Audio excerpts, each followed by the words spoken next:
নমস্কার। আজকে প্রেমের দিন।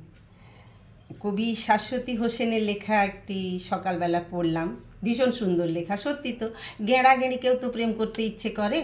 তাই গেঁড়ি তার কাজের বাড়িতে গেছে কাকিমার সাথে কথা বলতে, আজকে ছুটি নেবে বলে, কাজ করতে পারবে না।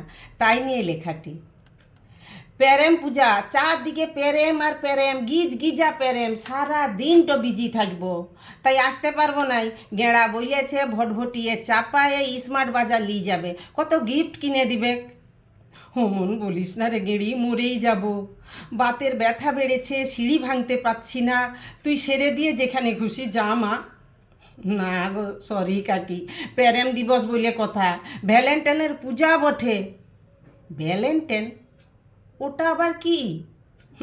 ঠাকুর গো, দমে জাগ্রত ঠাকুর, নাম শুনে বুঝেনি? ভ্যালেন, উহার কথা না শুনলে ঠাকুর তো রাগ করবেই, গেঁড়াও ভিলেন হয়ে যাবে।